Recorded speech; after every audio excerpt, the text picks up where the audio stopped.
দর্শক সকলকে স্বাগত জানাচ্ছি এনটিভি নিয়মিত আয়োজন সংবাদ প্রতিদিন অনুষ্ঠানে আপনাদের সাথে আছি আমি ফারজানা নাহিদ। আপনারা জানেন এই টক শোতে আমরা প্রতিনিয়ত রাজনৈতিক এবং সমসাময়িক কিছু টপিক নিয়ে আলোচনা করে থাকি। আজ আমরা তেমনই কিছু টপিক নিয়ে ডিসকাশনে যাব, তবে সেই ক্ষেত্রে তার আগে আমাদের দুজন অতিথি আছেন স্টুডিওতে, তাদের সাথে পরিচিত হয়ে নেব। আমার বামে আছেন অ্যাডভোকেট সৈয়দা আসিফা আশরাফি পাপিয়াপা, সাবেক সংসদ সদস্য বিএনপি, এবং ডানে আছেন ব্যারিস্টার নাসরিন সুলতানা মিনিয়াপা, যুগ্ম সাধারণ সম্পাদক এবং আন্তর্জাতিক বিভাগ প্রধান এবি পার্টি, এবং উনি এবি পার্টি মনোনীত সংসদ সদস্য প্রার্থী ঢাকা 10।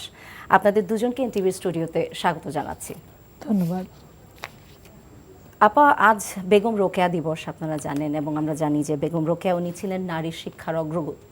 এবং এই দিবসে যদি আমি প্রথমে একটা ওপেন কোয়েশ্চেন করি যে আপনাদের কি মনে হয় যে নারীর নেতৃত্বে অগ্রগতি যদি বলি বা সর্বক্ষেত্রে, প্রথমে একটু জেনারেলি যাই তারপর আমরা পলিটিক্যালি যাব, সর্বক্ষেত্রে অংশগ্রহণ নিয়ে কোনো পরিবর্তন এসেছে কিনা ব্যাপারে আপনার কাছে আগে জানতে চাচ্ছি।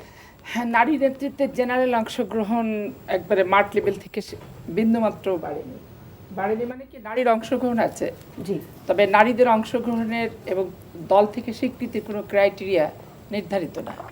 যেমন ধরেন একটা ত্যাগী নারী ছোটবেলা থেকে রাজনীতি করতে করতে আসলো, শিক্ষা প্রতিষ্ঠান, স্কুল, কলেজ, বিশ্ববিদ্যালয় দিয়ে এরশাদ বিরোধী আন্দোলন, হাসিনা বিরোধী আন্দোলন, বর্তমানে সমস্ত প্রেক্ষাপট, সংগঠনটা হচ্ছে একটা ধীরে ধীরে প্রশিক্ষণের ব্যাপার। একবারে এসে আপনি লিফটে চড়ে চাপ মারলেন না, 10 তলায় উঠে একটা শীততাপ নিয়ন্ত্রিত কক্ষে বসে সুসজ্জিত অবস্থায় বসে একটু সভা সমিতি, সেমিনার, সিম্পোজিয়ামে দুটো বক্তৃতা দিলেন, এটা কিন্তু নারীর ক্ষমতায়ন না। নারীর ক্ষমতায়ন তৃণমূল থেকে আনতে হবে। তো এইবারই সারা বাংলাদেশে বিএনপির যে নমিনেশন, বিগত দিনেও দেখেছি, এবারও দেখেছি যে তৃণমূল থেকে নমিনেশন মেয়েদের ব্যাপারে ধার্য থাকে না। হয় এখানে পোষ্য কোটাটা খুব গুরুত্বপূর্ণ, হয় কোনো বিধবা স্ত্রী অথবা কোনো পিতাহারা সন্তান, যারা বিএনপি করতো সেই পিতারা, স্বামীরা বিএনপির নেতা ছিল, সেই হিসাবে স্ত্রীদের পদায়ন। তো এইভাবে হলে হয় কি, পোষ্য কোটাতে যখন আপনি নারীদেরকে পদবিতে পদায়ন করবেন, তখন তৃণমূলের নারীদের উঠে আসার যে একটা আকাঙ্ক্ষা, কি উঠে আসা, তৈরি হয়ে আসার যে একটা সিস্টেম, কি ধারাবাহিকতা, এটা কিন্তু মুখ থুবড়ে পড়ে যাবে। এবং তৃণমূলের নারীরা এখানে কিন্তু সম্পৃক্ত হলো না।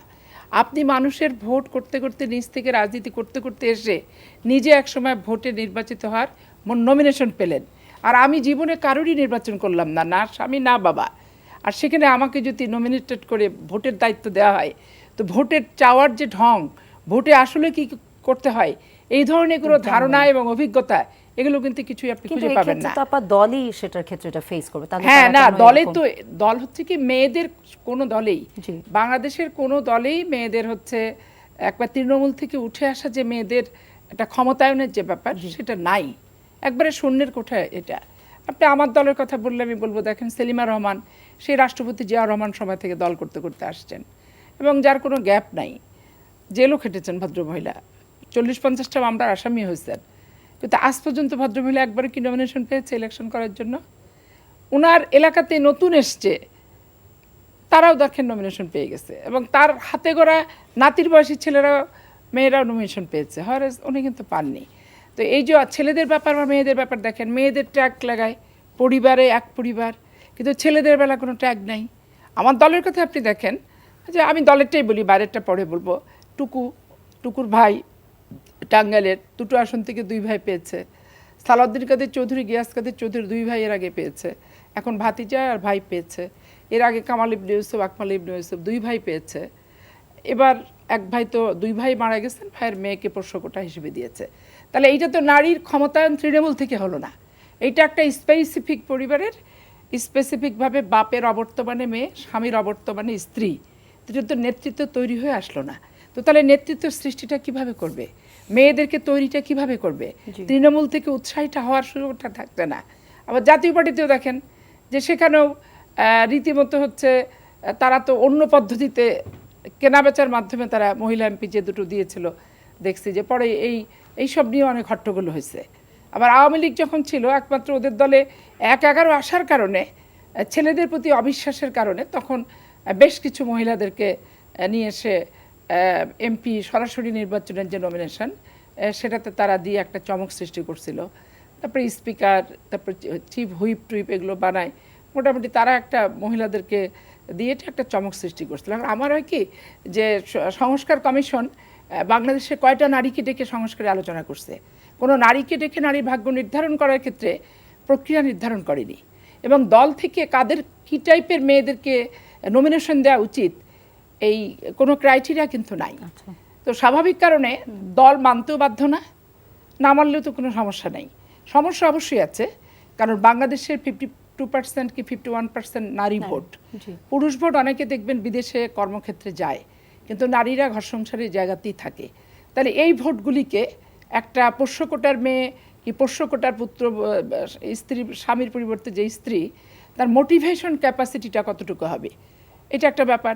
আর মেয়েরা যখন দেখবে যে ওই উচ্চ পর্যায় থেকে নমিনেশন দিয়ে দেওয়া হচ্ছে জেনারেশন ক্রমে, তাহলে তৈরি হয়তো কোনো লাভ নাই। তো তৈরির ক্ষেত্রে যে আকাঙ্ক্ষাটা, কর্মের স্বীকৃতির যে প্রত্যাশাটা, সেটা আস্তে আস্তে মুখ থুবড়ে পড়ে যাবে।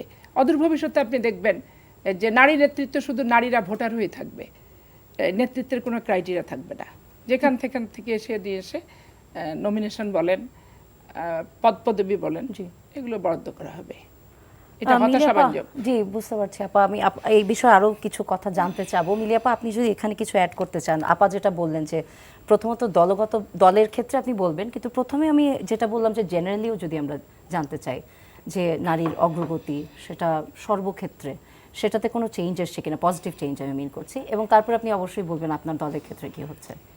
ফার্স্ট অফ অল ধন্যবাদ আমাকে এখানে ডাকার জন্য, এবং সালাম এবং শুভেচ্ছা সবাইকে। সেকেন্ড অফ অল, আমি কিন্তু আপি আপার প্রত্যেকটা পয়েন্টের সাথে একদম বিট টু বিট অ্যাগ্রি করি। যে আপনি যখন প্যাট্রিয়টিক পলিটিক্সে ঢুকে যান, যে আপনি যাকে নমিনেশন দিচ্ছেন, they are just a symbol of the male counterpart of their family, তখন তো সেটা নারী নেতৃত্ব হয় না। এই জিনিসটা আসলে নারীদের, যেটা বললেন উনি, নারীদের নিচে থেকে উঠে আসার যে ইনসেন্টিভটা নষ্ট করে দেয়। তখন তো কেউ আর চাবে না, তারা চাবে যে পাওয়ারফুল ফ্যামিলিতে বিয়ে করতে অথবা পাওয়ারফুল ফ্যামিলিতে জন্ম নিতে।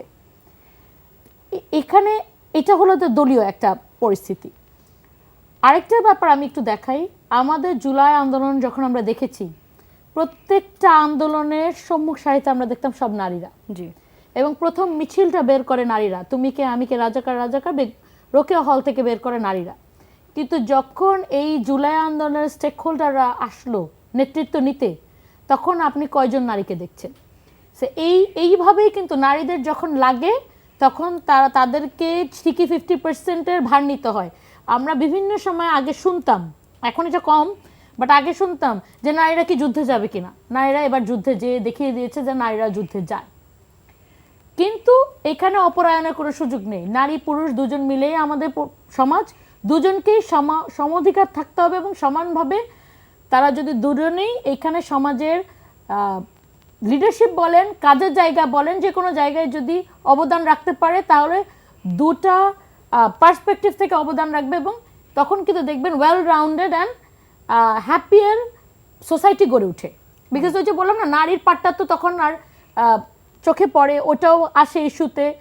এই একটা ব্যাপার যেটা বললাম যে উঠে আসেনি। আরেকটা হলো যে আমার যে দলীয়, যেটা আমাদের একদম দলের, যখন আমরা প্ল্যাটফর্মটা আমরা রিলিজ করি এবং যখন দল গড়ি, আমি তো দল করি না, আমরা দল গড়ে নিয়েছি, কারণ এটা আমাদের নিজের হাতে করা দল। আমাদের একটা লক্ষ্য ছিল যে আমরা একদম তৃণমূল থেকে এই লিডারশিপটা উঠে আসবে। আমি নিজেও কিন্তু প্রথমেই জাস্ট একজন সদস্য ছিলাম, এবং খুব ধীরে ধীরে কিন্তু আমার এই যে আপগ্রেডেশনটা হয়েছে, এবং আমি কিন্তু যুগ্ম সদস্য সচিব এখন যেটা আছি, যুগ্ম সাধারণ সম্পাদক, সেটা আমাদের এই যে গত বছরের জানুয়ারিতে হয়ে যাওয়া কাউন্সিলের মাধ্যমে, একটা ভোটের মাধ্যমে আমি কিন্তু নির্বাচিত হয়ে এখানে এসেছি। এটা একটা সম্পূর্ণ গণতান্ত্রিক প্রক্রিয়ায়, কিন্তু আনফর্চুনেটলি গণতান্ত্রিক প্রক্রিয়ায় শুধু আমিই একজন ভোটের মাধ্যমে একজন মহিলা উঠে এসেছি। আরও যদি নারী নেতৃত্ব উঠে আসতো আমরা খুব খুশি হতাম, এবং আমরা খুব আমি নিজে মহিলা বিভাগের প্রধান ছিলাম for a very long time. আমরা খুব জান প্রাণ দিয়ে চেষ্টা করেছি, এবং এখনও করছি যে আমাদের তৃণমূল থেকে নেতৃত্বটা উঠে আসুক। কিন্তু যেটা হলো কি, শুধু নেতৃত্ব না, কোনো কিছুই তৃণমূল থেকে উঠে আসবে না যদি আমরা পজিটিভ যেটাকে বলে এনভায়রনমেন্ট যদি না দিই। মানে মাইন্ডসেটটা তো আগে তৈরি করতে হবে। শুধু সেটার জন্য না, আপনি চাচ্ছেন ইয়াং ইন্টেলিজেন্ট ব্রাইট মেয়েরা রাজনীতিতে আসুক। জি। তো ইয়াং ইন্টেলিজেন্ট ব্রাইট মেয়েরা যে রাজনীতিতে আসবে, আপনি সেফটি দিচ্ছেন না, রাস্তাঘাটের ওয়ার্ক প্লেসের সেফটি দিচ্ছেন না। তারপর রাজনীতি থেকে মানে মেয়েরা যখন রাজনীতিতে আসে তখন আপনি দেখবেন প্রচন্ড, আপনি যে দলেরই মেয়ে হোক, এটা কিন্তু কোনো মানে দলেরই না, প্রচন্ড সাইবার বুলিং হয়, এখান থেকে প্রোটেকশনের কোনো ব্যবস্থা রাখছেন না, তাহলে ওই কি ইনসেন্টিভ দিচ্ছেন যেটা সে কেন আসবে? প্লাস আমি যেটা সবচেয়ে বেশি ফেস করি, আমার ছোট দুটো বাচ্চা আছে, কিন্তু আমরা কিন্তু ভালো বাচ্চাদের জন্য যে ব্যাকআপটা ডে কেয়ার সেন্টার বলেন, মানে গভর্নমেন্ট থেকে বলেন, সমাজ থেকে বলেন, রাইট নাও আমাদের নিউক্লিয়ার ফ্যামিলি হয়ে গেছে, আগে কিন্তু যৌথ ফ্যামিলি ছিল, তাও কিছুটা সাপোর্ট পাওয়া যেত, এই যে সাপোর্টটা পাই না। তাহলে যে ইয়াং ইন্টেলিজেন্ট ব্রাইট মেয়েদের, এই মেয়েদের বাচ্চারা কে পালবে? নাকি তারা রাজনীতি করার জন্য সংসার করবে না? It shouldn't be a choice between career and মানে আমার হোম, এটা দুটোই যে ব্যালেন্সটা কিন্তু রাষ্ট্র আমাদেরকে সেই ব্যাকআপটা দিতে হবে। এই ব্যাকআপটা কিন্তু এখনো ইন প্লেস নাই, কিন্তু না রেখে আমরা কিন্তু দাবি করছি 15% নারীদেরকে লিডারশিপে নিয়ে আসতে হবে। তো লিডারশিপ তো বললে যে আজকে তো এরকম করলাম কালকে লিডারশিপ তৈরি হয় না, leadership grows through a process. এই প্রসেসের জন্য সমাজকে আমরা তৈরি করছি না কেন? আমরা বারবার চিল্লাচ্ছি, কিন্তু এটা নিয়ে কিন্তু সেমিনার সিম্পোজিয়াম একটা হয় নাই, আই থিঙ্ক গত 40 বছর ধরেই হচ্ছে। নারীরা মানে অগ্রযাত্রা কথা তো প্রচুর হয়, কিন্তু তারপর আপনি বলছেন এটা কাজের অগ্রগতি আসলে কিছুই না। যেমন আজকে বেগম রোকেয়া দিবস ছিল, এটা নিয়ে খুব সুন্দর সুন্দর কথা হবে, সব চ্যানেলে হবে। আপনি বলছিলেন আজকে আপনি প্রোগ্রামে ছিলেন ওখানে। আমিও নিজেও প্রোগ্রামে ছিলাম, সব চ্যানেলে হবে, রাষ্ট্রীয়ভাবে প্রোগ্রাম হবে, সব পত্রিকাতে এটা নিয়ে নিউজ হবে, বড় বড় কলাম লেখা হবে, কিন্তু কালকে ভুলে যাওয়া হবে যে এইটা নারীদেরকে যে আমরা সামনে চাই, নারীদের শিক্ষাকে এগিয়ে নিয়ে যেতে চাই, নারীদের ক্যারিয়ারকে এগিয়ে নিয়ে যেতে চাই, সেটার জন্য যেই ব্যাকআপটা দেওয়া দরকার সেই ব্যাকআপটা রাষ্ট্র তো আমাদেরকে দিচ্ছে না। তাহলে ওই, এবং এটা কিন্তু কেউ পাবলিক মানে প্রাইভেটলি করতে পারবে না। আমি যদি বলি যে আমি অ্যাজ আ পলিটিশিয়ান এটা করবো, এটা ভুল। আমি শুধু তখনই পারবো যদি আমি রাষ্ট্র ক্ষমতায় যাই। সুতরাং এটা রাষ্ট্রের দায়িত্ব, রাষ্ট্রকে এটা নারীদের জন্য যে সেফ অ্যান্ড মানে কি বলবো এটাকে বলে ইনকিউবেশন করা, যেটা আপা বললেন যে ওই ক্রাইটেরিয়াটা সেট করা যে এই কাজ করে আপনি আসতে পারবেন, নট দ্যাট যে সাকসেসর হবে হচ্ছে মানে বাবার জায়গায় মেয়ে। যাবে না, নারীদেরকে ভালো পরিবেশ দিতে হবে। আর একটা হলো যেটা, যখন আপনি নারীদেরকে ভালো পরিবেশ দিবেন তখন কিন্তু আপনি এই ক্রাইটেরিয়া সেট করতে পারবেন, কারণ পরিবেশ না দিয়ে আবার ক্রাইটেরিয়া সেট করলে হবে কি কোনোটাই কাজ করবে না, কমপ্লিমেন্ট করবে না। রাইট। জি আপা, আপনি যেটা বলছেন আজকে আসলে প্রধান উপদেষ্টা উনি আজকে বেগম রোকেয়া দিবসে কিন্তু বলেছেনই, উনি বলেছেন যে অতীতে বিভিন্ন ক্ষেত্রে নারীদের অংশগ্রহণ কম ছিল, যা বর্তমান সময় বেড়েছে, কিন্তু সেই তুলনায় তাদের সুযোগ সুবিধা তেমন একটা বাড়েনি, উনি আজকে বলেছেন। আপা আরেকটা কোট করতে চাই আমি, আমাদের একটি বড় রাজনৈতিক দলের নেতা উনি বলেছেন যে নারীদের কর্মক্ষেত্রে তাদের কর্মঘণ্টা বা ওয়ার্কিং আওয়ার্স কমিয়ে আনা দরকার, এবং ওনারা যদি আসলে আসেন ক্ষমতায় তাহলে 5 ঘন্টার কাজ করলে মেয়েদের 8 ঘন্টার পেমেন্ট করা যাবে। আপনার বক্তব্য এখানে হচ্ছে কি, জামাত ইসলামী বক্তব্যটা দিয়েছে, ওরা মনে করছিল এটা মেয়েরা খুব খুব ভালোভাবে অ্যাকসেপ্ট করবে, কিন্তু আসলে বিষয়টা তা না। একটা লাভজনক প্রতিষ্ঠান যখন একটা নারী নেতৃত্বকে নারীকে নিয়োগ দিবে, তখন যেই বেতনে তাকে 5 ঘন্টা চালাবে, 8 ঘন্টা করার কথা, তো তাকে যদি 3 ঘন্টা কম কাজ করায় সেম বেতন দিতে হয়, তাহলে নারী ওয়ার্কারটাকে তো ছাঁটাই করে দিবে। আলটিমেটলি পুরুষ ওয়ার্কার ডিপেন্ডেন্ট, অফিস কর্পোরেট সব কিছু হবে। তো তাহলে কি হলো, আলটিমেটলি নারী ঘরের ভিতরে ঢুকে গেল। এইখানে ঘরে ঢুকানোর একটা প্রক্রিয়া খুব নিখুঁতভাবে ঠান্ডা মাথায় বোঝানোর চেষ্টা করছে। তারপর আরেকটা কথা মর্মান্তিক, যে যারা ঘরে থাকবে তাদের পুরস্কৃত করা হবে। তো তাহলে ঘরে থাকলে পুরস্কৃত করা হবে, আর যেটা বাইরে আছে ওটাকে কর্মক্ষেত্র কমিয়ে মানে খানিক বেনিফিট দিয়ে ঘরের ভিতরে ঢোকানোর বন্দোবস্ত। এটা হবে না বাংলাদেশে। আজকে দেখেন বাঁধা মেয়ে বাসায় পাওয়া যায় না। কেন পাওয়া যায় না? একটা মেয়ে ঘুরে ঘুরে 3 বাসায় কাজ করে। তো আমি জিজ্ঞেস করি যে তোমার বাঁধা বাসায় থাকো না কেন? তো বলে যে ম্যাডাম একঘেয়েমি লাগে, এই যে ঘুরলাম, ওই বাসায় একটু গেলাম, আর একটু গেলাম, হাঁটলাম ফিরলাম, দেখলাম, একটু চানাচুর খেলাম, বিস্কুট খেলাম, সব কাজের মেয়ে মিলে ওই লালমাটিয়ার মাঠে একটু খিচুড়ি খেলাম, যাওয়ার সময় একটু পান আলাপাতা খেতে খেতে গেলাম। এই যে রিক্রিয়েশন, এই যে ওদের স্বাধীনতা বলতে, ফ্রিডম বলতে, এই যে একটা আলো বাতাসে মুক্ত জীবন। তো এখন একটা উচ্চশিক্ষিত নারী বলেন, মধ্যম শিক্ষিত বলেন, অশিক্ষিত বলেন, এইভাবে ঘরের ভিতরে ঢুকায় নিয়ে তাদেরকে ওই শুধু শিখাবে হচ্ছে বাড়িতে বাড়িতে কীভাবে তালিম ক্লাস করে, এইটা জামাতের একটা সুপরিকল্পিত নোংরামি, ননসেন্স। এবং নারীদেরকে সেই আরব উপন্যাসের যেভাবে বন্দি করে রাখার প্রবণতা, সেই প্রবণতার রুচিবোধ এবং সেই অশালীন দৃষ্টিভঙ্গি আমি তাদের চোখের ভিতরে দেখলাম। এখন আপনি অশালীন বলতে পারেন, অশালীন কেন? 52% যেখানে নারী ভোটার, তো এরা ঘরের ভিতরে বসে থাকলে বাংলাদেশের উৎপাদনশীল কর্মকাণ্ডে সম্পৃক্ত যদি না হয়, তো বাংলাদেশের অর্থনীতিতেও স্থবির হয়ে যাবে। এই একটা বিশাল জনগোষ্ঠীকে বসায় বসায় আপনি যদি খাওয়ান, আপনি এই যে রোহিঙ্গাদের দেখেন, সারা বিশ্ব টাকা দিছে, সেই টাকা অনেক সময় বাংলাদেশে চলছে তাদের উপলক্ষে সেইভাবে। কিন্তু আপনি এইভাবে বসায় বসায় রাখবেন, আর একটা শুধুমাত্র ওই ঘরের ভিতরে রাজনীতির বন্দি দশার মতো করে তাদেরকে আটকায় রাখা, এটা একটা খুব রুচিহীনতার লক্ষণ আমি মনে করছি। এবং আমার কাছে খুব বিবেকে লাগছে যে এই শতাব্দীতে এসে এই ধরনের কথা বলার আর ভোটের ইস্তেহারে দেওয়ার আর একবারে প্রকাশ্য মিডিয়ায় ঘোষণা দেওয়ার সাহসটা পায় কী করে? তারা তো নারী বিবর্জিত, তাদের বড় জনসভায় কোথাও নারীরাই দেখবেন। ওয়াজ নসিহতে চাঁদাবাদি করার জন্য নারীদেরকে নেয় আলাদা একটা দিয়ে, এবং তারা সেখানে দেখেন এই হাদিয়ার নাম করে পয়সা তোলে, তারা ইয়ানতের নাম করে পয়সা তোলে, বায়তুল মালের নাম করে তারা পয়সা তোলে, তাদের জাকাত সাদকা ফেতরা কেউ কোনোদিন পাড়াপড়শি পাইছে বলে আমার জানা নাই। তারা ওই সব নিজেদের মতো নেয়, তারা সবাই বেতনভোগী, তারা কর্মের হিসাব দিতে হয় কয় ঘন্টা তাদের কাজ করলে কত টাকা বেতন পাবে, এবং কত ঘন্টা কাজ করলে তাদেরকে আবার কিছু হাদিয়া জোগাড় করে নিয়ে এসে ফান্ডে দিতে হবে। সে বাংলাদেশি যেই হোক, ডিসি হোক, এসপি হোক, সচিব হোক, আর ওই আমেরিকা লন্ডনের মেয়রও যদি হয়, এই কাজ জামাত যে একবারে ঢুকছে তাকে এইভাবেই দায়িত্ব পালন করতে হবে তাদের সাংগঠনিক। তাহলে এইখানে এই মানসিকতাটা কোনো সুস্থ মস্তিষ্কের মানসিকতা না, এবং এই মানসিকতাটা দিয়ে মনে করছিল যে মেয়েদের ভোটারটা পেয়ে যাবে। মেয়েরা কোনোভাবেই হচ্ছে এটার ভিতর না।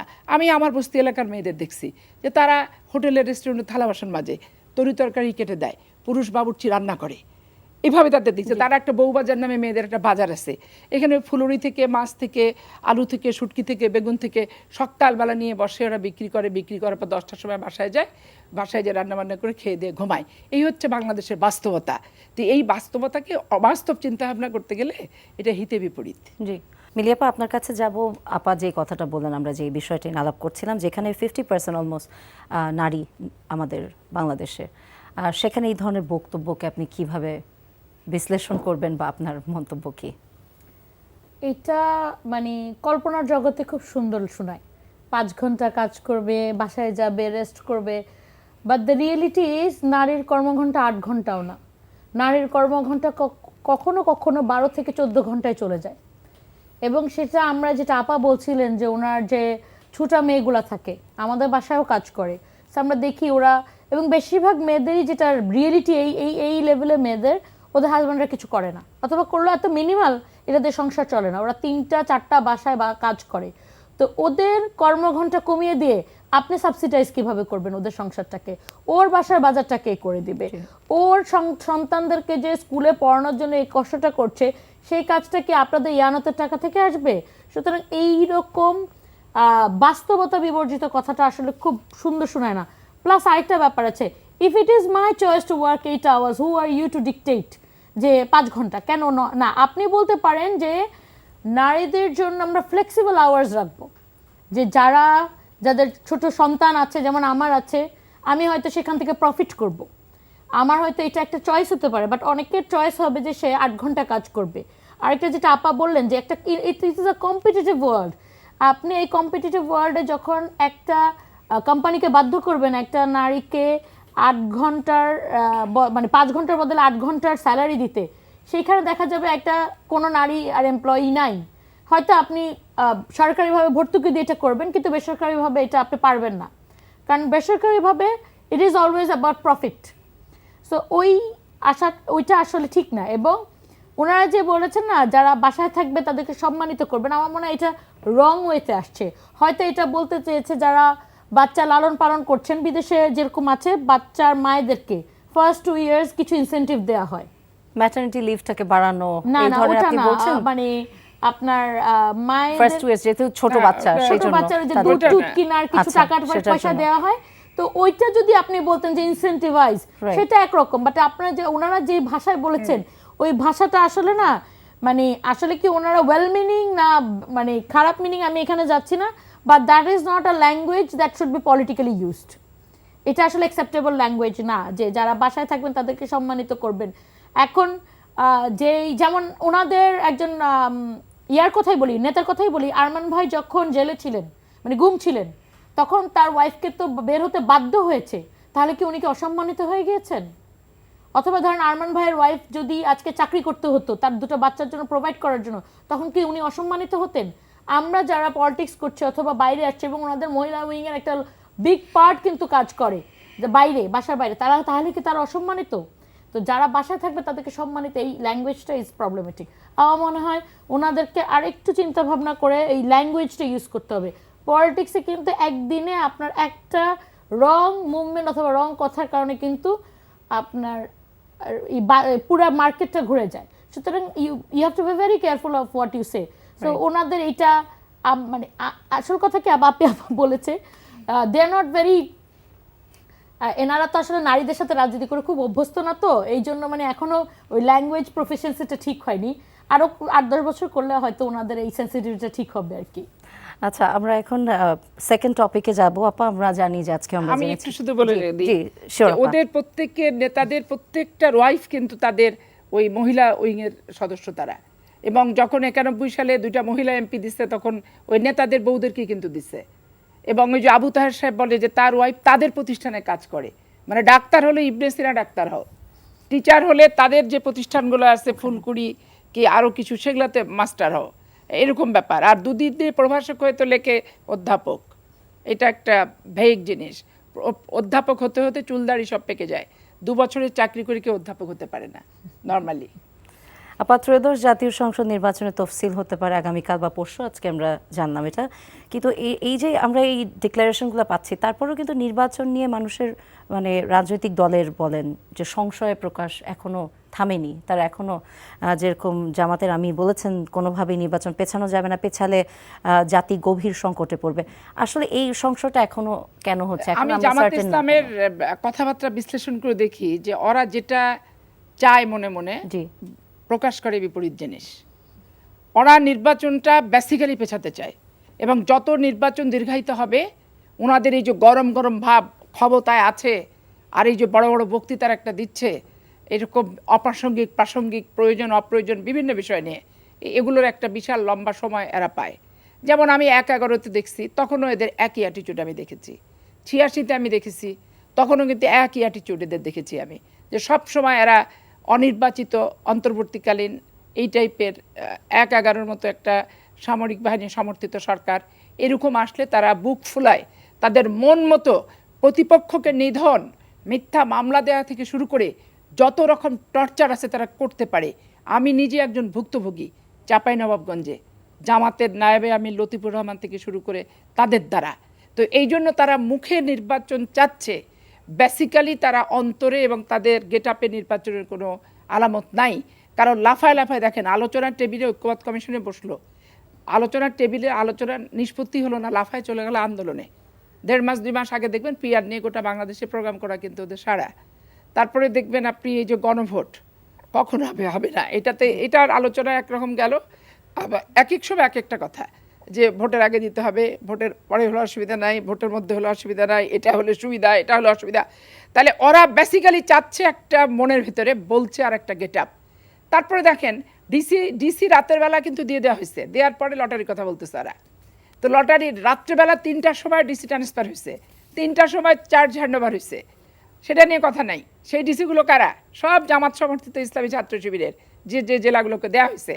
অথচ ওরা বলছে লটারির মাধ্যমে ডিসি এক্সপিরিয়েন্স দিতে হবে, কেন হলো না? আরে লটারি নেওয়ার আগেই তো তুই শুরু করে দিলি, তোমাদের জেলাতে নিয়ে নিছো তোমরা। এক, দ্বিতীয়ত যে লটারি কার সামনে হবে? সাংবাদিকদের সামনে হওয়ার কথা ছিল, তো হয় নাই। তো তাহলে ওই প্রধান উপদেষ্টার দপ্তরে আর মুখ্য সচিব সিরাজুল সাহেবের দপ্তরে দুজনে মিলে ঘুটুমুটু করে, ওটা তো লটারি হলো না, এটা একটা প্রশাসনিক সেট আপ। তারপরে দেখেন শাহজাহান সাহেব যে কথাবার্তাগুলো বলছে, এই ভোট ফেয়ার হওয়ার কোনো সম্ভাবনা কি আছে? জুলকারনাইন গ্রামীণ ব্যাংক নিয়ে যে তথ্য দিছে, এটা কি কোনো সম্ভাবনা আছে? সোশ্যাল ইসলামিক ব্যাংকের কর্মকর্তারা বিসিএস দিয়ে 500 মার্কের, তারা যখন ইয়েতে আসতেছে ইকোনমিক ক্যাডার হিসেবে জয়েন করতেছে, আর ওখানে অ্যাডমিন ক্যাডারে 1100 মার্কের পরীক্ষা দিতে হচ্ছে, এদেরকে আত্মীকরণ করে জেলা প্রশাসক কয়টা জেলায় দিছে আপনি সাংবাদিক, আপনি খবর নিয়ে দেখেন। রীতিমতো একটা পাতানো নির্বাচনের নীলনকশা করতে যেটুকু বাকি আছে, এর কারণে নির্বাচন অন্তর দেওয়ারা চাচ্ছে না, কারণ তারা তো ক্ষমতায় আছে, ক্ষমতা আসার দরকার তাদের নাই। যে গেট আপ, যে বডি ল্যাঙ্গুয়েজ, যে ভাষা, আর এই যে ধর্মকে অপব্যবহার, এইটা নিয়ে বাংলাদেশি গৃহযুদ্ধ বাঁধবে। যদি বলা হয় যে মসজিদ নামাজ পড়ার জায়গা না, আগে কর্মী সভা হবে, কর্মী সভা করতে না দিলে নামাজ হবে না, তাহলে মুসলমানদের অন্তর এবং প্রত্যেকটা লোম কিভাবে শিউরে উঠে সেটা আপনি চিন্তা করতে পারছেন? এইটা কথা একটা রাজনৈতিক সংগঠন বলতে পারে তাদের দলের আগে যা ইসলাম থাক আর পরে ইসলাম থাক, কিন্তু মুসলমানদের ধর্ম যে ইসলাম, সেটা তো নামাজ আদায়ের জায়গা হচ্ছে আপনার মসজিদ, কর্মী সভার জায়গা তো মাঠঘাট, স্কুল, শিক্ষা প্রতিষ্ঠান, বহুত কিন্তু জায়গা আছে। তারপরে এই যে একটা গুপ্ত নকশা, এই যে সৎ লোকের শাসন চাই, কোরআনের আইন চাই, তাহলে আমার কৃষ্ণ দাদা কোন কোরআনের আইনটা বাস্তবায়ন করবে? এটা তো বাংলাদেশের টক অফ দ্য কান্ট্রি। এবং কৃষ্ণ দাদা, তারপর তারা বললেন কি, যে আমির সাহেব বলছেন একটা কথা, ডক্টর শফিক সাহেব, যে জামাত ইসলামের কোনো ছেলে পেলে স্মোক করে না, অথচ কৃষ্ণ দাদা নারী, মদ এবং বড় বড় মুরগির রান নেওয়া ছবি আসছে, এবং সেইটাও তথ্য প্রযুক্তিটা বানানো না অরিজিনালি, সেখানেও আসছে যেটা অরিজিনাল ছবি। তাহলে তারপরে তারা বলে যে তারা ভারত বিরোধী। দাদাকে তাহলে নমিনেশনটা দিতে কে দিল? আমার কৃষ্ণ দাদাকে। এইটাকে জামাত ইসলামকে তো গোটা বাংলাদেশের মানুষ এখন প্রশ্ন করছে যে দাদা কোথা থেকে আবিষ্কার হলো, আর দাদার হাতে কি থাকবে, কোরআন থাকবে না গীতা থাকবে? তারপরে এই যে রোজা আর পূজাকে যে ব্যাখ্যা অপব্যাখ্যা করে দিল। বাংলাদেশ এমন একটা দেশ, সব ধর্মের মানুষ শান্তিতে, শৃঙ্খলিত এবং আনন্দভাবে তারা তাদের জীবনযাপন করে, এই একটি মাত্র দেশ। সেখানে আপনি ইন্ডিয়াতে যান, একটা সুইফারকে বসতে দিবে, কিন্তু একটা বোরখালা মহিলাকে বসতে দেবে না। এবং দিল্লিতে আপনি যান, গরুর মাংস খেতে দেয় না, সেখানে আইন পাশ করে নিষিদ্ধ করা হয়েছে গরুর মাংস, এবং বড় বড় মহিষ রাস্তা দিয়ে হেঁটে বেড়াচ্ছে আপনি দেখবেন দিল্লিতে। কিন্তু বাংলাদেশে কোনো কিছু খাদ্যদ্রব্য এই সমস্ত দিয়ে, কখনো পোশাক আশাক দিয়ে আমাদের ধর্মকে আমরা নির্ধারণ করি না। এত লিবারাল এবং এত সহনশীল আমরা, এবং উদার মনোভাবাপন্ন। এইটাকে একটা মানে ইসলাম ধর্মের অপব্যাখ্যা দিতে দিতে ধর্মটাকে খাদের কিনারে দাঁড় করে দিচ্ছে। তাহলে এটা মুসলমান হিসেবে আমার গায়ে তো লাগবেই। যেমন তারা বলছে যে একটা জামাত ইসলামের লোককে ভোট দেওয়াটা হচ্ছে বড় ইবাদত, কালেমা পড়া, নামাজ পড়া, রোজা রাখা বড় ইবাদত না। এইটা তো আমি মুসলমান হিসেবে প্রথম শুনলাম এরকম কথা, এরকম ফতুয়া।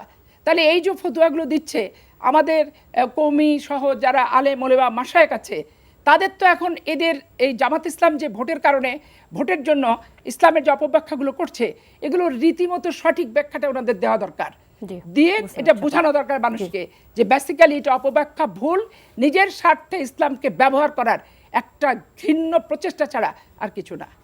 মিলিয়াপা, আসলে সংশয় থাকা উচিত কিনা নির্বাচন নিয়ে, কি মনে করেন আপনি? নির্বাচন নিয়ে যেটা সংশয় থাকার কিছু কারণ আছে, সেটা হলো যে মানে আমাদেরকে বলা হয়েছিল ডিসেম্বরের প্রথম সপ্তাহে তফসিল, তারপরে সব কিছু এমন ঠান্ডা হয়ে গেল, আমরা ভাবলাম আর তফসিল কি হবে কি হবে না। তারপরে এই আবার এখন রিডেট করা হয়েছে, এবং আশা করি মানে আমরা যেটা শুনেছি পরশুদিন হতে পারে, মানে মোস্ট প্রবাবলি কালকে রাতের থেকেও বেশি হলো যে পরশুদিন এটা যদি হয়ে যায়, আমার মনে হয় অনেকটা ঠান্ডা হয়ে আসবে। এবং যেটা বলা হয়েছে, ওনারা মনে কি চায় আমি জানি না, বাট উনি যেটা বলেছে it is the correct stand point. নির্বাচন পেছানোর কোনো উপায় নেই, কোনো অবস্থাতেই নির্বাচন পেছানোর কোনো উপায় নেই। Even if cyclone hits Bangladesh right now, আমাকে রিকভার করে নির্বাচন দিতে হবে। কেন? মানুষ উন্মুখ হয়ে আছে একটা ভোট দেওয়ার জন্য। তারা গত 15-16 বছর একটি মানে গণতান্ত্রিক পরিবেশে কোনো ভোট দেখেনি, ভোট দিতে পারেনি, এবং ভোটের পরিবেশ তৈরি হয়ে গিয়েছে। প্রার্থীরা রাস্তায় নেমে গিয়েছে, ক্যাম্পেইন হচ্ছে, এবং ভোট নিয়ে কথাবার্তা হচ্ছে। এই যে একটা পরিবেশ ক্রিয়েট করা, এটাও কিন্তু একটা বড় ব্যাপার। সেই পরিবেশ ক্রিয়েট করার পর আপনি দেখবেন, আপনি কোনো কারণে ধরেন আপনার পরশুদিন পরীক্ষা, আপনি জানলেন যে 1 সপ্তাহ হরতাল, পরীক্ষা 10 দিন পরে হবে। আপনি দেখবেন যে 10 দিন পরে যখন আপনি পরীক্ষা দিবেন, এই পরশুদিন হলে যেটা হতো তার থেকে খারাপ পরীক্ষা হয়, কারণ যে মানুষ একটা ঢিলামি দিয়ে দেয় এবং তাদের স্পৃহাটা চলে যায়।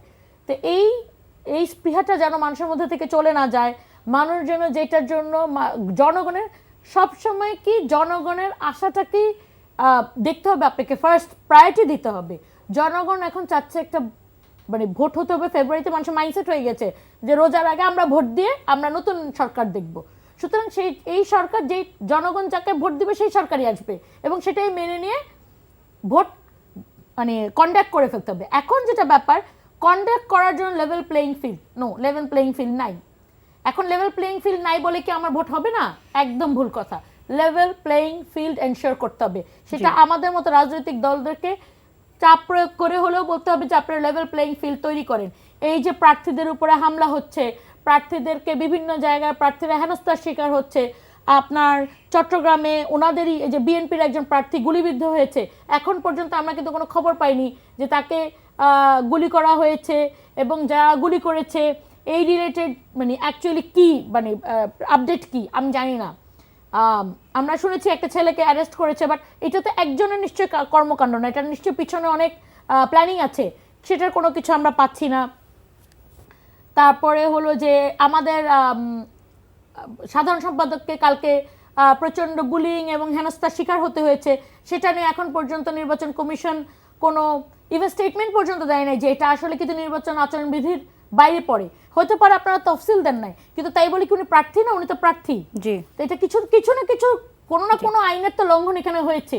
এটা এই লঙ্ঘন হওয়ার পরেও কিন্তু আমরা কোনো মুভমেন্ট দেখতে পাচ্ছি না। তো এই যে মুভমেন্ট যদি আমরা দেখতে না পাই তাহলে আমরা লেভেল প্লেইং ফিল্ড কিভাবে? আমার মনে হয় সংশয়টা ওখান থেকেও আসতে পারে হ্যাঁ, যে হ্যাঁ। এই যে এই ধরনের যে ইস্যুগুলো আসছে। আজ হচ্ছে আন্তর্জাতিক দুর্নীতি বিরোধী দিবস। আমরা আসলে দুর্নীতি নিয়ে প্রতিনিয়তই নিউজ দেখছি। দুর্নীতির ব্যাপারে এখনো আমাদের প্রতিনিয়ত কথা হচ্ছে এবং নিউজেও আসছে যে দুর্নীতি এখনো কমেনি বলা হচ্ছে। 5ই আগস্টের পরেও মানুষের অনেক আশা আকাঙ্ক্ষা ছিল যে দুর্নীতির কথাটা হয়তো এতবার আসবে না, কিন্তু তারপরেও আসছে। একটা কোট করবো আপা, তারপর আপনার কাছে যাব পাপি আপা, তারপর মিলি আপার থেকে জানবো। জনাব তারেক রহমান উনি বলেছেন যে দুর্নীতি দমনে সবচেয়ে বড় ভূমিকা দল হিসেবে রেখেছে বিএনপি। এটা একটা, এবং 5ই আগস্টের পরে যদি আপা যাই, যে 5ই আগস্টের পরে কিন্তু আমরা চাঁদাবাজি এবং সন্ত্রাসের অনেক কিছুর বিষয়ে আমরা বিএনপির নাম কিন্তু শুনেছি। তাহলে এই বিষয়ে তাহলে আপনি কিভাবে এটা আপনি বিএনপির নাম শুনেছেন, আমিও শুনেছি, কিন্তু একবারে পোস্টধারী নেতার সংখ্যা খুবই খুবই কম। অধিকাংশ জায়গায়, যেমন লক্ষ্মীপুর তো না, কুমিল্লার একটা জায়গা দাউদকান্দির আশেপাশে, সে একটা প্রসঙ্গ তুলল, তো পরে দেখা গেল সে বিএনপির করে না, মনোনয়ন প্রত্যাশী। আচ্ছা, তারপর ঠাকুরগাঁ পঞ্চগড়ের ওখানে একটা তুললো এনসিপি, পরে সেটা দেখা গেল যে সে শ্রমিক দলের নাম বললো, হায়ারাজ তার কোনো পোস্টই নাই, ঠিক আছে। তারপর বরিশালেরটা দেখলাম যে হ্যাঁ, সে তার জয়েন্ট সেক্রেটারি শ্রমিক দলের, ওখানে একটা তার পদপদবী আছে, খুলনার একজনের পদপদবী আছে। এখন ব্যাপার হয় কি, একটা দলে, প্রত্যেকটা দলে ভোটার যখন হয়, চোর ডাকাত ছিনতাইকারী, ইমাম, মুসল্লি, পুরোহিত, সব রকম মানুষ নিয়ে একটা সংগঠন তৈরি হয়। এখন রাজনীতি এমন একটা জিনিস, এদের চরিত্র, কত ভোটার আপনি জানেন না, কোথায় কী অবস্থা, কোন অবস্থা, মানুষের ক্যারেক্টার কি, বাস্তব জীবনে সে কি, এটা খোঁজ নেওয়া সম্ভবপর না। কিন্তু এখানে হয় কি, যে আমি যদি ডাকাতি করি, দুর্নীতি করি, চুরি করি, আমাকে শায়েস্তা করার জন্য কে আছে? প্রশাসন। প্রশাসনকে তৎপর হতে হবে, সাথে সাথে স্টেপ। দলের ক্ষেত্রে কি এটার কোনো ক্রাইটেরিয়া আপনি? না, এখানে আমি বলি স্টেপটা নিতে হবে। নিলে হলো কি, ওই যে যেমন ধরেন আমরা আমাদের প্রথম শ্রেণীর দল যারা নেতা, দ্বিতীয়, তৃতীয়, চতুর্থ, পঞ্চম, অষ্টম, দশম, এর ভিতরে আপনি কোনো চাঁদাবাজের নাম তালিকাভুক্ত 1.5 বছর আপনি পাবেন না। তাহলে যে লেভেলের ছেলেগুলি করছে, এই লেভেলটা সমর্থক টাইপের লেভেল, ঠিক আছে, এবং একটা ইউনিয়নের সদস্য, একটা অঙ্গ সংগঠনের। এখন সেগুলোকে এরকম করে করে যখনই পেপারে আসছে, এদেরকে কিন্তু বহিষ্কার করছে। কিন্তু বহিষ্কার করার সাথে সাথে এদেরকে করতে হতো কি, আইন শৃঙ্খলা রক্ষাকারী বাহিনীদের অ্যারেস্ট করে নেওয়া উচিত ছিল, অ্যারেস্ট করে এদেরকে থানায় ঢুকে দেওয়া দরকার ছিল। কিন্তু এখানে একটা ব্যাপার, অভিযোগ করছে আমাকে চাঁদাবাজি করছে সাংবাদিকদের সামনে, কিন্তু আইনের আশ্রয় তো নিচ্ছে না। আপনি চাঁদাবাজি করছেন যার কাছ থেকে, সেই ব্যক্তি কি বলছে যে আমার কাছ থেকে চাঁদা চেয়েছে? সেটা বলছে না। পাশাপাশি আপনি আরেকটা জিনিস দেখেন, ইয়ানো তো কিন্তু চাঁদা, হাদিয়াও কিন্তু চাঁদা, তারপরে আপনার বায়তুল মালের যে সমস্ত জিনিসপত্র নিয়ে, সেটাও কিন্তু চাঁদা। এখন সেইটা চাঁদা হিসেবে আসতেছে না, সেটা ইসলামিক নাম, চাঁদার কত ইসলামিক নাম, জিনিসটা কিন্তু টাকাই। হ্যাঁ, এই যে আপনার আমাদের বিভিন্ন জালসা টালসা হচ্ছে জামাত ইসলামের, সেখানে প্রচুর ধরেন হাদিয়া, আপনি ওপেন গোলাম পরোয়ার সাহেবের বক্তৃতাতে শুনছেন, যারা কিছু বড় লোকের কিছু কিছু হাদিয়াটা দেওয়ার নাও, টুকরি ডালি দাড়িপাল্লা বানাবে বলে কিছু করটারো এরকম করে বডি ল্যাঙ্গুয়েজ দিয়ে কিন্তু উনি বক্তৃতা দিলেন। তারপরে কিছু উপহার টুপহার হাদিয়াটা দিয়ে দাও, মানে কিছু সেন্ট পারফিউম দান টান করো, কিছু খিচুড়ি টিচুড়ি রান্না করে খাও, তার মানে ভোটারদেরকে রীতিমতো প্রলোভন করাটাও কিন্তু একটা দুর্নীতি দুর্বৃত্তায়নের অংশ। ব্যক্তি জীবনে আপনি যদি আমাকে বলেন, আমি পৃথিবীতে সবচেয়ে বেশি অপছন্দ করি দুর্নীতি দুর্বৃত্তায়ন।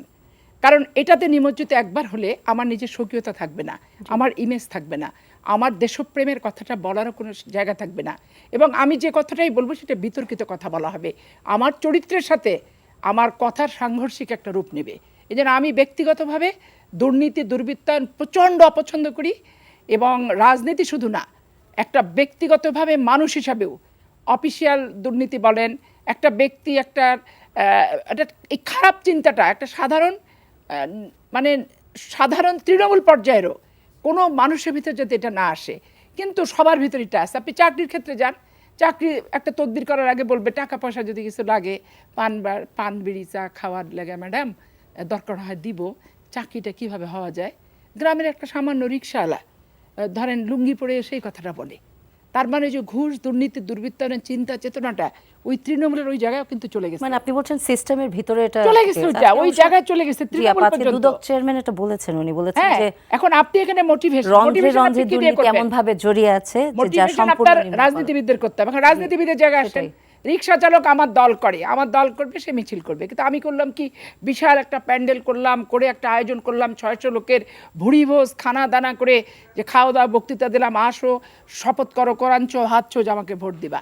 তাহলে কি হলো, এক প্যাকেট খাওয়ার এক প্লেট খাওয়ার বিনিময়ে আমি ভোটটা চাচ্ছি, এটা কি করাপশন না? এটাও কিন্তু করাপশন।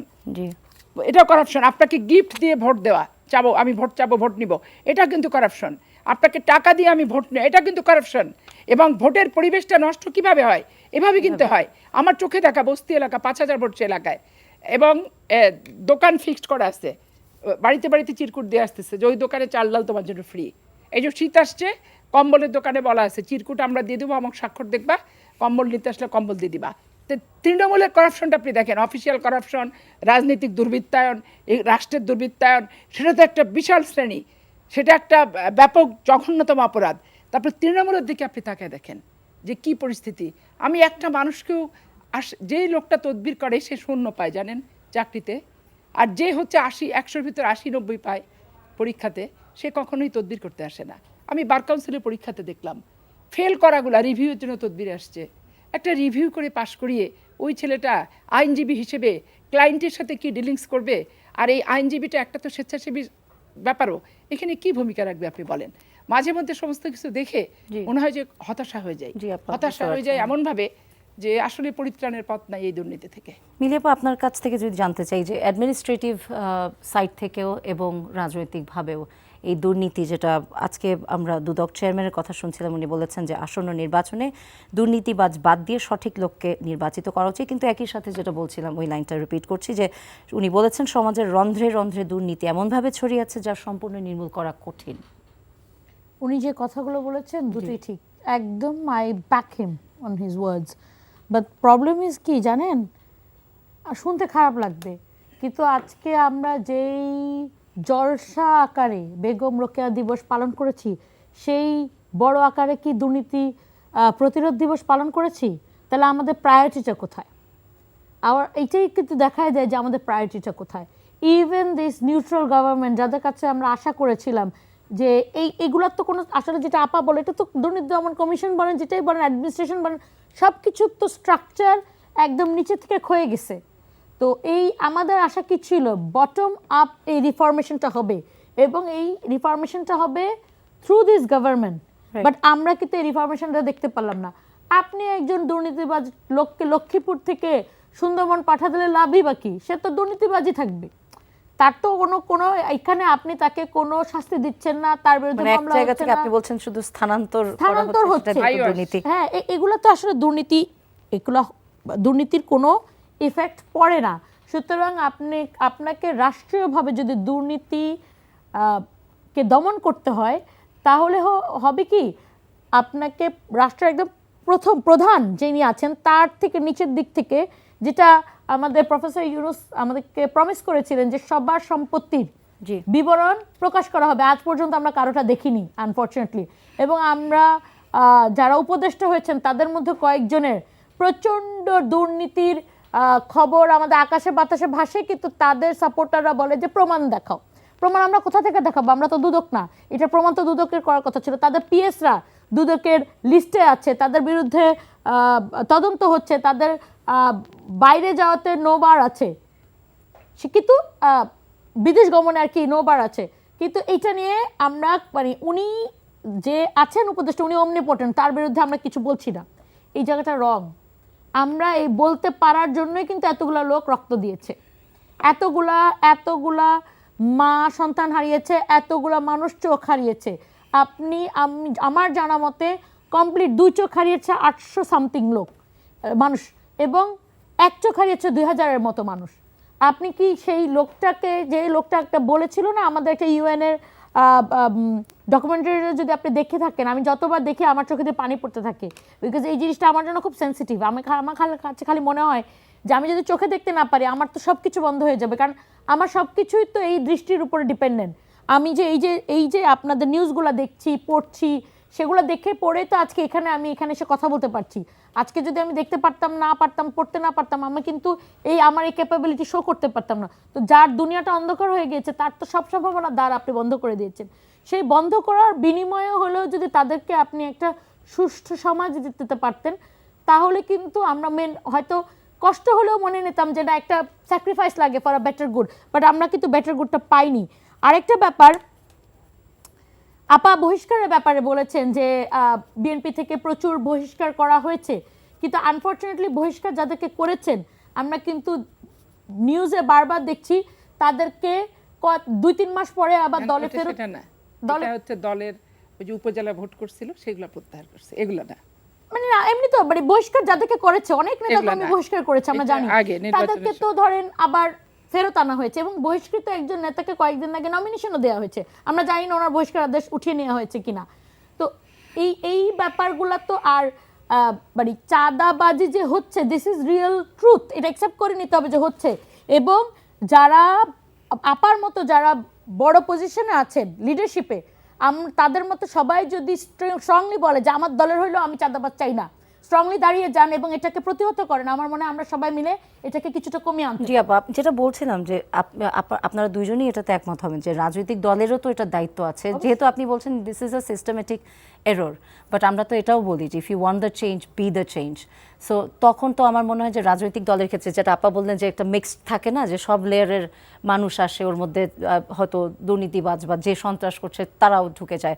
তো এখন যেহেতু সামনে নির্বাচন, এখন আসলে এটাকে খুবই সেন্সিটিভলি এবং খুবই কেয়ারফুলি ইভালুয়েট করা উচিত না প্রতিটি দলের। আমি দায়িত্বের কথা বলছি। ধরেন আমরা যদি বলি যে এই মুহূর্তে অন্তর্বর্তীকালীন সরকার এটা ঠিকমতো যদি করতে নাও পারেন, তাহলে দলের ক্ষেত্রে আসলে কি কি পদক্ষেপ থাকা উচিত এটাকে খুব সুষ্ঠুভাবে করার জন্য? অবশ্যই আপনি যেই অভিযোগগুলো পাচ্ছেন দুর্নীতি, জি, অ্যাটলিস্ট মানে এক্সাম্পল হিসেবেও 8-10-20টা আপনারা দল, ওই দিন দল, এত বড় দল, আপনারা কিন্তু তদন্ত করতে পারেন। এটা খুব বেশি মানে এলাকার মানুষকে জিজ্ঞেস করলে তো পাওয়া যায় যে আসলে সে চাঁদা দাবি করেছে কিনা। জি, এক্সাম্পলারি হিসেবে তাদেরকে পার্মানেন্ট বহিষ্কার করে দেওয়া দল থেকে, এবং পুলিশকে যদি রিকোয়েস্ট করা যে আপনারা একটা অ্যাকশন নেন। জি, পুলিশ তো ভয় অ্যাকশন নিচ্ছে না, কারণ পুলিশের মোরালিটি হলো 0, তারা কোন দিকে যাবে জানে না। আমাদের কিন্তু এই যে যা বললেন, আমাদের দায়িত্ব আছে যে দুর্নীতি করলে তাকে সেই দল থেকে, আমার এখানে চোর ঢুকতেই পারে, কিন্তু চোরকে আমি পেলে পুষে ডাকাত বানাবো কেন? এই জায়গাটা আমাকে মনে রাখতে হবে যে আমার কিন্তু দায়িত্ব না তাকে পেলে পুষে ডাকাত বানানো। আমার দায়িত্ব হলো চোর যদি ঢুকে যায়, হয় চোরকে আমি কাউন্সিলিং করে চুরির পথ থেকে ফেরে আনবো, আর না হলে তাকে আমি আইন শৃঙ্খলার পদ্ধতির মধ্যে ফেলে দিব, যে এরপরে যেটা রাষ্ট্রের পদ্ধতিতে আছে সেটাই হবে। আমি তো তাকে প্রোটেকশন দিতে পারি না। তো এই জায়গাগুলো আমাদেরকে মনে রাখতে হবে। আমাদের পার্সোনাল সততা তো অবশ্যই ইম্পর্টেন্ট, কিন্তু দলীয় সততাটাও অনেক ইম্পর্টেন্ট। অ্যাবসলিউটলি আপা, আপনি যেহেতু ঢাকা 10 থেকে আপনি প্রার্থী, আমি যদি একটু পার্টিকুলারলি আপনার ক্ষেত্রে যাই, যে আমরা এখন আপনি নিশ্চয়ই প্রচারণা চালাচ্ছেন, আপনি আপনার লিফলেটসের কথা বলছেন, একটু জানতে চাচ্ছেন যে কি কি জিনিস হাইলাইটেড হচ্ছে আপনার লিফলেটসে, তাহলে আমরা একটা এক্সাম্পল জানতে পারবো যে আসলে কি ধরনের জায়গায় আপনারা ফোকাস করছেন। আমার লিফলেটে বেসিক্যালি আমি নিজেও ঢাকা 10-এর মানে আমার জন্ম ধানমন্ডিতে, আমার বেড়ে ওঠা ধানমন্ডিতে, এবং আমার বাচ্চাদের নিয়ে এখন আমি ধানমন্ডিতেই থাকি। সুতরাং আমার প্রচেষ্টা হলো যে আমি যেই কনস্টিটিউয়েন্সিতে থাকি, অন্তত সেই কনস্টিটিউয়েন্সির যদি যারা থাকেন তাদের জীবন যে লাইফস্টাইলে যদি কিছুটা হলেও উন্নতি আনতে পারি, সেটা উন্নতিটা কীরকম? ধরেন আমাদের জন্য ওয়েস্ট ম্যানেজমেন্টটা ভালো হয়, আমরা 3টা জিনিস পাবো। একটা হলো তো ওয়েস্ট ম্যানেজমেন্ট খুব ভালো হলো, দুর্গন্ধ, তারপরে যেটাকে বলে জীবাণু, এগুলা থেকে মুক্তি পাবো। মশা যেটা খুব প্রচন্ড পরিমাণে বেড়ে গেছে, আমি 8 তলায় থাকি, সে 8 তলা আমি আগে বলতাম কি এই সমস্যা না, 8 তলাতে মশা উড়ে যে আসতে পারে না, কিন্তু এত মশা আপনি বিশ্বাস করবেন না, 8 তলায় মশার কমতি নেই। তো এই যে এই ওয়েস্ট ম্যানেজমেন্টের কারণে কিন্তু মশাটাও বাড়ছে। আপা যদি একটু সংক্ষেপে বলেন, আমাদের হাতে আসলে বলছি। তারপরে যেটা এটা 3টা, কিন্তু এটা 3টা, মানে ওয়েস্ট ম্যানেজমেন্টে আমরা 3টা জিনিস কভার করতে পারছি। একটা হলো যে আপনার স্বাস্থ্যটা, একটা হলো যে মশা, একটা হলো জলাবদ্ধতা। আমাদের যে ধানমন্ডি 27 আমরা দুষ্টমি করি যে গরিবের কক্সবাজার, এটা তো হলো যে আসলে এই যে বিভিন্ন জায়গায় ময়লা জমে যায়, ওখানে পানি ছোট, ড্রেনেজের সমস্যা। সো এইটা একটা। তারপর আরেকটা বিষয় যেটা very close to my heart is আমাদের ঢাকা 10-এ কোনো উন্মুক্ত মাঠ নেই, সব মাঠ ইজারা দিয়ে দেওয়া হয়েছে, অ্যাজ ইফ এটা বাপের তাল্লুক। তো আমরা চাই এই মাঠগুলো ইজারা মুক্ত হোক, এবং ইজারা মুক্ত হওয়ার আগ পর্যন্ত আমরা অ্যাটলিস্ট 2 দিন এটাকে ওপেন চাই। তারপর আরেকটা ব্যাপার হলো যে আমাদের এখানে যে কোনো ইউথ সেন্টার নেই, জব সেন্টার নেই, যেখানে ইয়াং পিপলরা আসলে আমি দেখি কি আমার এই যে যেমন আপা বললো আমাদের কাছে এসে না চাকরি চায়, এটা তো আমরা তো তাদের চাকরি দেওয়ার তাদেরকে ওখানে নিয়োজিত করা যাবে পার্ট টাইম জবে, তো কিন্তু একটা সরকারি সোর্সেস থাকা উচিত, জব সেন্টার থাকবে, ওরা অ্যাপ্লাই করবে, আর এমপ্লয়াররা ওখানে বলবে আমরা এরকম এরকম লোক দরকার, তো ওই মেলবন্ধনটা কিন্তু জব সেন্টার করতে পারে। তো আমার ইচ্ছা হলো আমার ঢাকা 10-এ অন্তত 10টি ইউথ সেন্টার থাকবে, যেখানে তাদেরকে কারিগরি সহায়তা স্কিল ডেভেলপ করা হবে, এবং তার সাথে সাইড বাই সাইড ইউথ সেন্টারের ঠিক পাশে একটা জব সেন্টার থাকবে, যেখানে তারা জবের জন্য অ্যাপ্লিকেশন করতে পারবে। ধন্যবাদ আপা। আপা আমাদের 2 মিনিট আছে, লাস্টে আপনার থেকে একটু জানতে চাই, যোগ্য প্রার্থী আমরা যখন বলি নির্বাচনের ক্ষেত্রে খুব শর্টলি বলতে হবে আপা, কারণ আমাদের সময় নেই, তার ভিতরে একটু বলে নেই জনগণকে ওই যে বহিষ্কারের যে ব্যাপারটা বলছে, এটা হচ্ছে দীর্ঘ 10 বছরে যারা ইউনিয়ন পরিষদ আমরা ভোট বর্জন করছি, উপজেলাতে ভোট বর্জন করছি, সেগুলোতে যারা ইলেকশন করছে তাদেরকে বহিষ্কার করা হয়েছিল। সেই বহিষ্কারগুলো এখন এমপি ক্যান্ডিডেট যাদেরকে দেওয়া হয়েছে তাদের সুপারিশ ক্রমে সেগুলো প্রত্যাহার করা হচ্ছে। কিন্তু চোর ডাকাত 5 আগস্টের পরেও কিন্তু অনেক বহিষ্কার হয়েছে, ওগুলো একটা প্রত্যাহার হয়নি। না আপা হয়েছে, আমার এলাকার আমার যে প্রার্থী উনি তো 5 আগস্টের পর বহিষ্কৃত হয়েছে। যাই হোক, আমার ওই রবিউলের কথা, রবিউলতে যে মার্ডার কেস, সেখানে সে যদি নির্দোষিতা প্রমাণ করতে পারে, মার্ডার কেসের একটা ডেভেলপড কোম্পানির সাথে যে ঘটনাটা আমি জানি, তো সেখানে না সেটা তো সাজাও হয়নি, শাস্তি দেওয়া হবে কিভাবে? অভিযোগ থাকলে এখন চাঁদা, হত্যা মামলা, তারপর আমরা যে পলিটিক্যাল মামলাগুলোতে পড়ছি, এগুলোর তো প্রেক্ষাপটটা ভিন্ন। তো এই জন্যই সেখানে সাজা না হওয়া পর্যন্ত একটা নির্দোষিতা থেকেই যায়। আর আপনি যেটা বললেন যে প্রার্থীদের, না আপা এখন আমাদের সময় শেষ, আমরা বলছিলাম যে যোগ্য প্রার্থী যে জনগণকে ধারণ করে, আসলে সেরকম প্রার্থী সিলেক্ট করা উচিত, যারা অবশ্যই উচিত রাজনৈতিক সংগঠনে, এবং মানুষের সাথে চলাফেরা উঠা বসায় খুব সহজ সাধারণ হবে, সিম্পলি মানুষ তার নির্বাচিত প্রতিনিধির কাছে যেতে পারবে, কোনো গ্যাপ, দূরত্ব, মাফিয়া চক্র, কোনো একটা প্রোটেক্টর বাহিনী থাকবে না, সিম্পলি যাকে ভোট দেবো তার সাথে যাতে আমি খুব স্বাভাবিক গতিতে মেলামেশা করতে পারি, এরকম জনপ্রতিনিধি বাংলাদেশের জনগণ চায়। ধন্যবাদ পাপি আপা এবং মিলি আপা আপনাদেরকে আমাদের স্টুডিওতে আসবার জন্য এবং এত সুন্দর একটি আলোচনার জন্য। দর্শক, আজ এই পর্যন্তই, দেখাবো আরেকটি এপিসোডে। সবাই ভালো থাকবেন, সুস্থ থাকবেন, এনটিভির সাথেই থাকবেন।